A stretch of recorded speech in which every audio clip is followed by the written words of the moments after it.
Welcome back. अब हम पूछेंगे ज़हीम कादरी साहब से। कादरी साहब, सुनने में कुछ इस तरह से आ रहा है, इत्तलात ऐसी हैं कि सुबह पीपल्स पार्टी के जब रहनुमा अदालत उज़्मा में पेश होंगे तो बड़े पैमाने पर उनके साथ अपने कारकुन भी होंगे और जो सिंध असम्बली के अरकान हैं वो भी उनके साथ होंगे।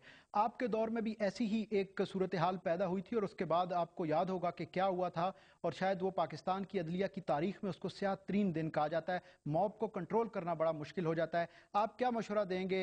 ताज हैदर साहब भी इस वक्त हमारे साथ मौजूद हैं कि इतने सारे लोगों को लेकर जाना चाहिए उन्हें अदालत उज़्मा में, जहां पर खास करके ये एक तासुर भी उभरता है कि अदालत के फैसलों को इतने ज्यादा लोग आकर इन्फ्लुएंस करने की कोशिश करते हैं। देखें, ये तो यकीनन इनका अपना फैसला होगा और ताज हैदर साहब और इनकी पार्टी का डिसीजन बहरहाल इनके लिए मुकद्दम होगा। मैं सिर्फ ये अर्ज करना चाहता हूँ कि जब ये हमारे वक्त में हुआ तो वजीर आजम यकीनन as prime minister of Pakistan पेश हुए अदालत में। उसके बाद जो कुछ हुआ उस पर कंटेम्प्ट ऑफ कोर्ट लगी, लोगों को सजाएं हुई। वो लोग कौन थे, किधर गए, ये भी सबको इल्म है। और जिस दिन माशाल्लाह लगा जनरल परवेज मुशर्रफ का, तो वो किसके हाथों में खेल रहे थे और किधर चले गए इमीडिएटली, ये भी सबको इल्म है जिनको सजाएं हुई थी। मैं रेमंड डेविस के केस के बारे में ताज हैदर साहब ने फरमाया, मैं जरूर अर्ज करना चाहूंगा कि वो एक बड़ी ही सबऑर्डिनेट जुडिशरी का फैसला था। उसके बाद 5 फोरम्स अवेलेबल हैं कि उन पे अपील की जाए। इस बारे में जो फैसला भी नहीं आया था, और ये एपेक्स कोर्ट है, वहां पर भी रिव्यू का ऑप्शन बहरहाल मौजूद था।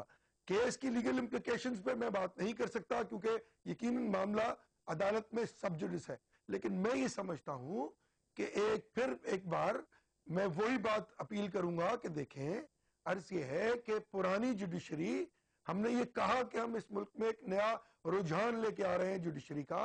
मोहतरमा ने जब 18th अमेंडमेंट लिखी तो उसमें कैटेगोरिकली जो निजाम लिखा गया, ताज हैदर साहब भी जानते हैं, मैं भी जानता हूं, और जिस तरह इनकी बहाली का कहा गया मोहतरमा की तरफ से और बड़ा परसिस्टेंटली उन्होंने इस पे जोर दिया, वो भी बात पूरी दुनिया के सामने है। अर्ज सिर्फ ये है कि पुरानी बातों को भूल जाइए, नई जुडिशरी हम लेके आए हैं, आप लेके आए हैं, इस मुल्क के 18 करोड़ आवाम लेके आए हैं। मीडिया और सिविल सोसाइटी का एक बहुत बड़ा रोल है।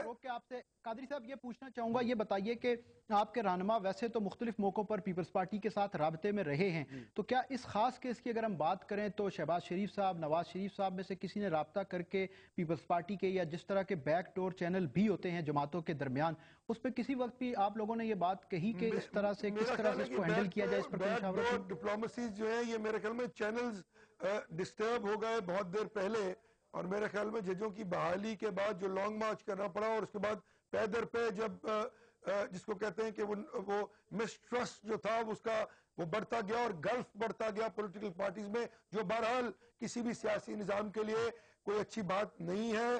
डायलॉग और गुफ्तगू हर किस्म की पॉलिटिकल पार्टीज, डिफरेंट आइडियोलॉजीज की पॉलिटिकल पार्टीज के साथ होते रहना चाहिए, लेकिन जब मिसट्रस्ट बढ़ता गया और वो बातें जो हमें कही जाती थी उन पे अमल नहीं हुआ, तो मेरे ख्याल में अब इस तरह की कोई डिप्लोमेसी अवेलेबल नहीं है। कहीं ऊपर लेवल पे हो तो I am sorry, I would not vouch for that. Diplomacy available नहीं जमातों के दरमियान साबिका हलीफ। लेकिन तारिक साहब, तारिक साहब से मैं एक बात यहाँ पूछने को, तारिक साहब, कहा यह जाता है कि अदलिया के जो फैसले हैं वो अक्सर हुक्मरानों को पसंद नहीं आते, तो जब पसंद नहीं आएंगे, अभी जैसा कि आपको मालूम है कि DGFIA का एक केस भी अदालत में है, बारहा अदालत कह चुकी है कि इनको उनके ओहदे से हटाया जाए, बार बार माजरत की जा रही है, वो भी नहीं हटाया जा रहा। तो अब ये जो सिर्फ 2 मामलात अभी तक सामने आए हैं, दीदार हुसैन शाह का और DGFIA का, तो अब तो 11 अप्रैल को NRO नजरसानी केस की भी समाअत होनी है। किस तरह चलेगा मामला आगे? देखिए, गुजारिश ये है कि ये जो तो एक कॉमन सी बात है कि सारी दुनिया को देख लें, इंडिया है दूसरी जगह, तो अदलिया के फैसले तो नहीं आते, तो ये कोई बड़ी बात नहीं है। क्योंकि जो बात थोड़ी सी समझने की होती है, मिसाल के तौर पर जो फरमाया गया, देखें ये कानून है, ठीक है, कानून कौन बनाती है? पार्लियामेंट। बड़ी सीधी सी बात है। अगर पार्लियामेंट ने बनाए हुए अपने कानून में खुद ही एक बात लिख दी है, और अगर मिसाल के तौर पर उसकी वायलेशन होगी, तो फिर तो अदलिया वो जो है करे, उस पर ज़ाहिर है उसमें फैसला तो देगी जो अल्टीमेटली। लेकिन दूसरी बात जो इस मामले मुझे समझ नहीं आ रही वो ये कि मिसाल के तौर पर अगर कोई ऐसा मसला आता है तो पार्लियामेंट तो फिर भी मौजूद है ना। अभी इस लॉ की, नैब के लॉ की आप बात ले लें, एक बात तो तय है ना कि ये तो सबका मुश्तरका एजेंडा था और है भी کہ اس ملک میں اکاؤنٹیبلٹی ہونی چاہیے. یہ بڑا سیریس ایشو ہے. تو کرپشن اور اس کو چیلنج بھی چودھری نثار نے ہی کیا تھا. نہیں, میں چودھری نثار کے اس اسپیسیفک بات میں جنرل بات کر رہا ہوں. اس ملک میں کرپشن ایک ایشو ہے, کو مانے یا نہ مانے, چاہے پرسپشن ہی کیوں نہ ہو, لیکن ہے. دوسری بات, اسی لیے سینیٹر سیف الرحمان کو لگایا جی گیا بالکل تھا. ٹھیک ہے, آپ بجا فرما رہے ہیں. وہ ہماری ہسٹری ہے اور وہ ہسٹری سے ہمیں سیکھنا چاہیے. اب بات یہ ہے کہ, اور اس بات پر بھی سارے طے ہے کہ قانون ہونا چاہیے. تو گزارش یہ قانون ہے تو 3 سال میں قانون بنانا چاہیے نا جی. اگر مثال کے طور پر قانون کون بنائے گا؟ پیپلز پارٹی کی حکومت ہے, کون قانون بنائے گا؟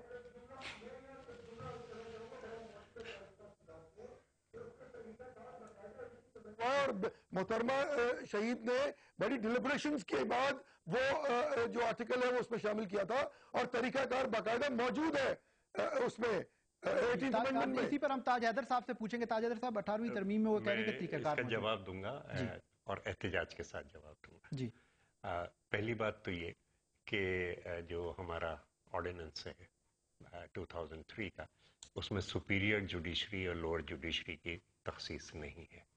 جوڈیشری ہے.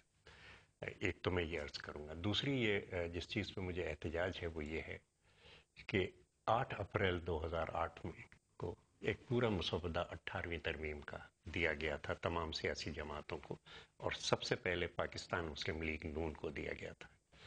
اس کا پوائنٹ 75 اور میڈیا کو بھی سرکولیٹ کیا گیا تھا, وہ وضاحت کے ساتھ, اور اس میں کسی قسم کی ایمبیگوٹی نہیں ہے, وہ یہ کہتا ہے کہ ججوں کو 3 نومبر کی پوزیشن کے اوپر بحال کیا جائے گا. اب اس میں مسائل کیا ہے؟ پہلے یہ کہ کیا اس کو ہم الگ سے نکال کے بحال کر دیں, اور ساری جو ہم کرنا چاہ رہے ہیں صوبائی خود مختاری کی اور دوسری پارٹیوں کو ساتھ لینا چاہ رہے ہیں ان کو ہم ہٹا دیں. ہم نے ایک طریقہ نکالا حلف کا, اور اگر یہاں ایک ووٹ پہ ایک پرائم منسٹر کو پھانسی دی جا سکتی ہے تو 58 جج صاحبان ایسے تھے جنہوں نے حلف اٹھایا اور بحال ہوئے. جو ایک پرابلم آ رہی تھی وہ یہ کہ ہمارے خود سینیٹر اعزاز احسن کہتے رہے کہ جناب ایگزیکٹو آرڈر کے ذریعے کر سکتے ہیں, لیکن سوال یہ پیدا ہوتا ہے کہ ایگزیکٹو آرڈر کے ذریعے کیا آپ ایک چیف جسٹس کو نکال سکتے ہیں؟ کیا ملک میں 2 چیف جسٹس ہو سکتے ہیں؟ اس لیے تمام وقت یہ بتایا جاتا رہا. ایک الگ سے کمیٹی بھی بنائی گئی لیڈرز کی, جس میں ولی خان اپنے اسفندیار خان تھے, مولانا فضل الرحمان صاحب محترم تھے, سارے کے سارے, جنہوں نے باقاعدہ سرکاری طور پہ جا کے بتایا کہ 20 فروری کو حکومت یہ کرے گی.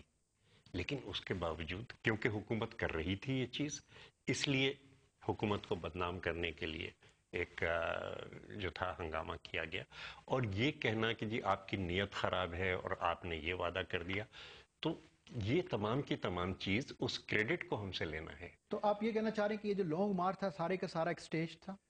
ہمیشہ ہر چیز کے اندر رائٹ ونگ یہی کر رہا ہے کہ حکومت ایک چیز کرنا چاہتی ہے, اور وہ بالکل جس وقت آخری مرحلے پہ ہوتا ہے تو ایک ہنگامہ کر دیا جاتا ہے, پھر کہتا ہے کیا جاتا ہے ہم سے ڈر کے یہ کیا. جناب علی, یہاں 17 جولائی کو آمنے سامنے کیمپ تھے, کس کے لوگ شہید ہوئے تھے؟ ہمارے لوگ شہید ہوئے تھے. زہیر قادری صاحب یہ بتائیے گا کہ تاج حیدر صاحب کہہ رہے ہیں کہ یہ سٹیج تھا اور رائٹ ونگ ہمیشہ سے ہائی جیک کرتی رہی ہے صورتحال کو. سائیں ہکڑی گال موکھے بدھائے, سائیں ہکڑی گال موکھے بدھائے. یہ ایک سوال بھی شاید آپ سے کرنا چاہ رہے ہیں براہ راست, جی بتائیے. ہکڑی گال اما ڈٹھو, معاف کیجئے, آپ نے دیکھا ہے وہ مسودہ جو کہ اپریل 2008 میں دیا گیا تھا؟ جی آپ نے دیکھا زہیر قادری صاحب, اور یہ بتائیے کہ کیا آپ کا یہ بات, میں تو ججوں کی بحالی کی بات ہی نہیں کر رہا نا, وہ تو طارق صاحب بیٹھے ہوئے, ان کی جو ریزرویشنز تھی الزام لگایا گیا. نہیں الزام نہیں, وہ کہہ رہے ہیں ہم پر الزام لگایا گیا, آپ اس الزام کی وضاحت کریں. نہیں اس طرح نہ کرنا سر, میری سن لو نا, میں نے تو بڑی خاموشی سے آپ کی بات سنی ہے. عرض یہ ہے کہ جہاں تک ججوں کی بحالی کا مسئلہ تھا, اس کو کورلیٹ نہ کریں آپ, احتساب کمیشن کی بات ہو رہی ہے.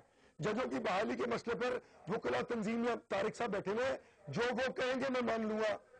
نمبر 2, ان تمام ڈیلیبریشنز پہ وکلا کی جو آرگومنٹس تھی وہ بھی عوام کے سامنے ہے. بات ہو رہی ہے آزاد اور خود مختار اکاؤنٹیبلٹی کمیشن کی اور اس کے بنانے کے طریقہ کار کی. میں اب وقت ضائع نہیں کرنا چاہتا کہ کس نے کیا کیا اور کس طرح جج بحال ہوئے, طارق صاحب بیٹھے وہ بتائیں گے.